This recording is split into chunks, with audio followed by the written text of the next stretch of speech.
Okay,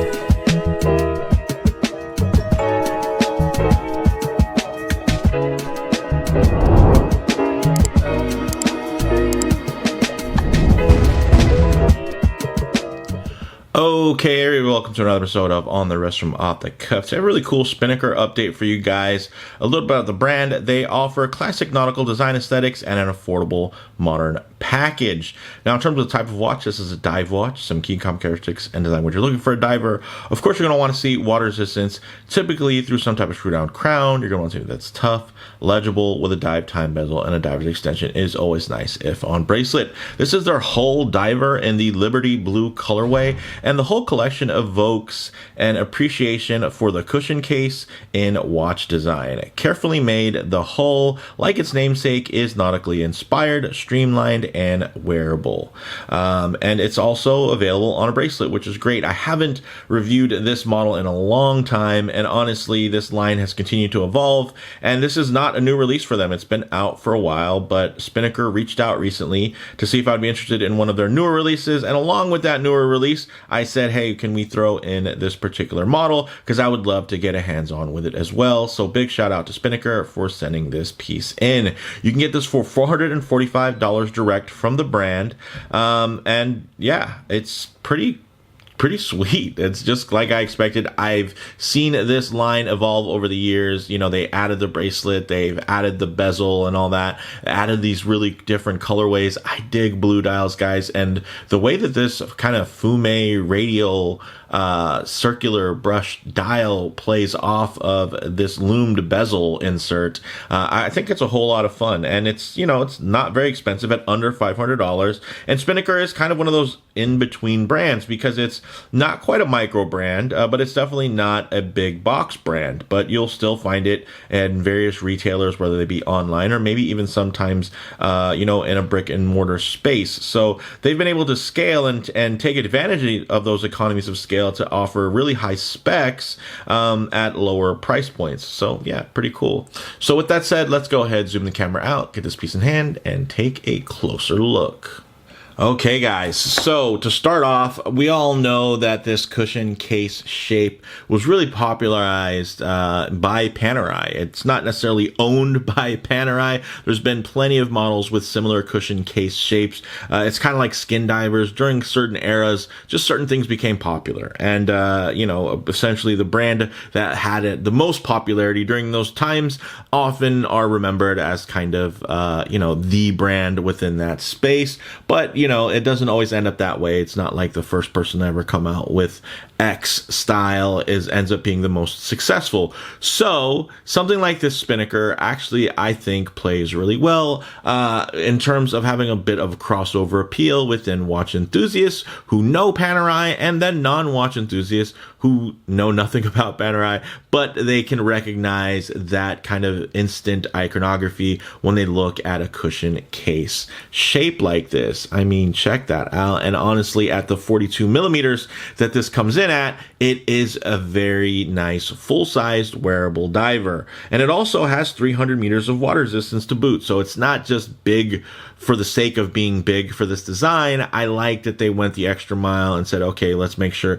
that we're even giving it a little bit more than your typical 200 meters of water resistance. Now, in terms of those dimensions, 42 millimeters across, but you know, you guys can see that nice tight cushion case there is pretty short. You know, the lug to lug, although it's 49.9, you know, the lugs don't flow, so it really breaks things down. The lugs almost, like, if you look at this angle, they almost feel like pieces of the bracelet, right? For let's say if this was an integrated bracelet. It's not an integrated bracelet because it has standard 22 millimeter lugs, which is great for strap changes, but because these lugs, you know, they're a little bit less organic and they're more industrial, and they kind of, you know, have some separation from your basic case shape. Visually, the nice thing is it's going to help shrink down that silhouette. In terms of thickness, 14 millimeters, and I think that's about right for something like this. It does have 300 meters of water resistance. It is, of course, let me give it a quick little wipe here. Got some fingerprints smudging there on that polished side. Check it out. But I think that's about right. Could it be thinner? Sure. I'd appreciate that. But you know what? Not everybody's looking for a super slim, svelte dress watch. Some people do like to have that balance on the wrist. And I will say, with the width on here being at 42 millimeters, that thickness does help this feel more proportional. If it was thinner, it would feel a lot wider. So if you make it thinner, you essentially would also have to make it smaller. And I think that does kind of clash with the overall theme here. And, you know, of course, my own personal nitpicks, I don't want to project that onto the market because there's plenty of people that are looking for 42 millimeter watches. They're looking for something that feels robust, something that feels like a big mechanical timepiece on their wrist that they don't necessarily want to melt away underneath a shirt cuff. So yeah, I think for what it is, it's a really nice size. Now, the crystal is a sapphire, guys, and it does have a slight single dome, as you guys can see there. When you get it at harsher angles, you're going to get some distortion, which is, you know, some people might find interesting as visual play. I much prefer a double dome so that you're going to have, you know, ultimate clarity at very harsh angles. Here, you can still get clarity at pretty decent angles, but then if you get a little bit more harsh, then that's when you get that distortion. So that's essentially going to be telling me that the underside of this crystal is going to be flat, while the top side is going to have that slight dome, which does flow really well, of course, with the curves of this particular case. Now, it does have an inner AR coating, which I think is doing its job. As you guys can see here, you get a great view of that very dynamic dial. Now, the bezel is unidirectional. And ooh, 120 clicks. And guys, for a watch that costs under $500, a dive watch, that's some pretty good. Listen to that.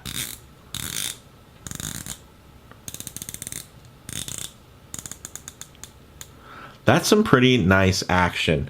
Now, the insert is loomed. I'm not sure about the material. I would say that it looks like it could be a coated aluminum, or it could also be some type of resin. I'm not trying to, you know, scratch it up and punch my finger into it, but it does have a really nice matte finish, which ties in to the matte finishing on that dial.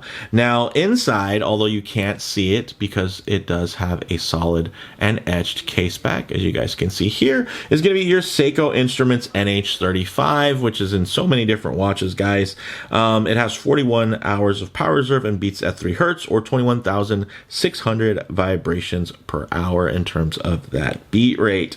Yeah, so you can't see through the solid case back, but I'm sure that also helps by, you know, mitigating some of that thickness that you might have got if you would have put a display back. And, you know, ultimately, that NH35 movement isn't going to be much to look at anyway.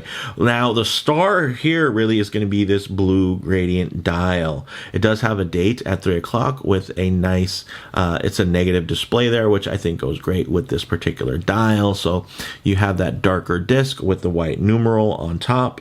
And then, yeah, I think it just flows really nicely. You still get, of course, do get that loom pip at 3 o'clock next to it, but it's not shoehorned. It's just, you know, it's just capped off because of that date window, which a lot of people prefer date windows. So that's just what it is. Of course, a lot of circles within the enthusiast space who are changing out watches and have larger collections might not care as much about a date window and might be looking for the overall symmetry of a no date dial. But in this case, if you want to move volume, you're always going to be looking for a date. Now, the hands are nicely matte brushed. Check that out. So they have a little bit of a satin glimmer to them. And the dial is covered in Swiss Superluminova. It is unspecified in terms of the compound, but it does glow green, and it is quite potent, guys. But look at the application on this dial. Really, really nice. And then you can also probably tell just by looking at this that the application on the bezel insert is also quite good. Also, as you guys can see on the dial in that red text. It has 300 meters or 1,000 feet of water resistance, which is great.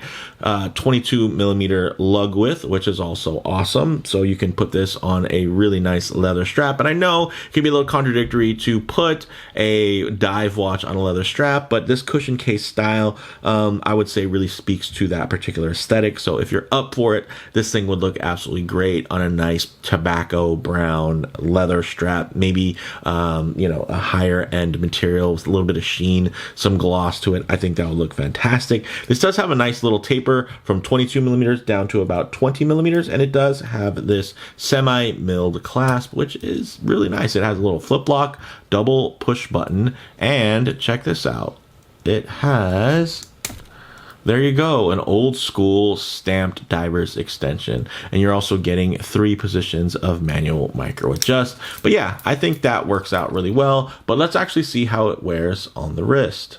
Okay guys, as you can see on my 7.5 inch wrist, I think this wears really well. Nicely centered, sits on the wrist quite clean. Of course, if I get my wrist a bit too close to the camera lens, guys, you're going to get some perspective distortion, and it's going to seem much bigger than it actually is. So what I like to do is keep my wrist nice and low, and then just tighten up the frame slightly so you guys can still get a detailed look, but just add a bit of a truer aspect ratio as to how this may sit on your own wrist. And although my wrist is slightly on the larger side of average at 7.5 inches, you guys can see that it's also quite tall and round. So it's not like I have this really flat, wide, accommodating wrist. Honestly, I've seen 7-inch wrists that were flatter than mine that wore a lot of longer lug to lugs better than mine does wear. So that's something to always keep in mind, especially when you are finding yourself hunting down ultimate specifications versus actually getting a look at items on the wrist in the metal,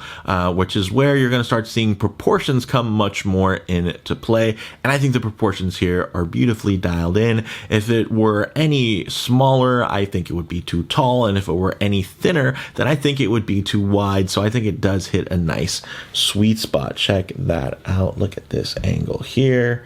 Very clean, very nice, very organic, right? It just hugs the wrist. Nice turn down lugs. They're short and stumpy, even though the ultimate length is quite long at just under under 50 millimeters at 49.9. But you guys can see there that, when you look at it though, it does do a nice job of keeping everything quite tidy and quite visually compact. So I definitely dig that. And with that said, let's actually get this off the wrist, set up for some loom shots, low light transition, and closing thoughts. Okay, let's go ahead and hit the lights here. Yes, check that out. So again, if you're within that very value-minded space and you're looking for stuff like, I want potent loom, I want kind of that nice iconic design, but I don't want to pay for the extra marketing, I don't want to pay for the brand heritage, this has a lot to offer, right? You're getting that loomed bezel insert, you're getting sapphire crystal, you're getting an automatic movement that does hack and hand wind, a full steel bracelet with a clasp that can adjust, not on the fly, but it still at least has the micro adjustability for it to fit nicely. And if you're ever in a pinch, you could even use that diver's extension as well, whether you're putting it over a wetsuit or maybe you're just out in cold weather and you want to put it over an outer garment. But one thing I always like to work in is a bit of a low light transition, because you're not always going to be out in the middle of a field enjoying direct sunlight. A lot of times you're going to find yourself coming in and out of buildings, walking underneath overhangs, or just hanging out underneath the shade of a tree. So it is nice with these colors, textures, and finishes render like in less than optimal lighting. And my goodness, the blues here, they play, guys. Wow. Look at how dynamic that dial is. You're getting not just your typical sun ray, you're getting that circular brushing there, which just adds another dimension. And you're also getting that gradient kind of fume effect where the outer edges are going to be darker. That's going to make that center just have more of that bright highlight, which looks great. And then also, as you look at that bezel insert, it's going to be relatively steady with that blue matted tone staying pretty much true to its color, all the way through the spectrum of light there. It's always going to render as blue, whereas the dial, you're going to see, of course, a lot of darker shades, midnight blue, maybe some black there. Here, you're going to just get a couple different shades of blue, depending on how saturated in light you get it. But this is going to stay very, very visible, right? Very, very clear, easily readable. Definitely nice in terms of functionality there, because you're going to have something that at a glance, with the dual batons at 12 o'clock, easy orientation, guys. Ooh, so very, very clean layout. And again, if you're not using it for dive timing, you can still use it for, hey, timing whatever you are going to time in life. If you're going to do it in a 60-minute or less increment, you should be good to go using this dive time bezel. So I'm digging this, guys, but let's go ahead and get the lights back on here. All right, now closing thoughts for me. On the wrist, nice full-sized fit, guys. The heft feels purposeful with that full 300 meters of water resistance. It doesn't feel oversized on my 7.5-inch wrist either, which is great. And in terms of model variants, there are tons of different versions at this point, from colors to strap choices. Definitely check the site links for full details and current availability. And then in terms of comparable models, an easy comparison here would be, of course, to Panerai, which is one of the most successful brands to popularize this style of cushion case, although this is definitely much more accessible. So for me, guys, bottom line, this is a classically handsome design, solidly constructed, under $500. So as with most Spinnaker designs, you don't have to be a hardcore enthusiast to appreciate the hull. Thanks to their balanced and value-minded propositions, I think the Spinnaker brand, this is a cool one, and I can see why they continue to come out with new colors and, and tweak this model over time, because I think they've really come up with something that, again, this is like, if you're a big watch enthusiast, and maybe you want to, maybe you want to buy yourself a Panerai, but you want to buy your brother something because he's kind of into watches too. This would be absolutely perfect for something like that. Or maybe buy it, for an older child. It's just one of those things where I think, again, the aesthetic is great. You don't necessarily have to be an enthusiast to appreciate this. This is just a cool looking, clean looking watch. Very classic, in terms of stylability. This is going to be able to go with tons of, different types of attire. So it's quite versatile, super legible, and again, pretty solidly built. No, it's not approaching any type of luxury level or anything like that. But again, it's definitely not approaching that in way of price point either. So with that said, let me know what you all think down in the comments below. If you like the video, please do a like. And if you haven't already, please subscribe for more content just like this. Thanks, guys.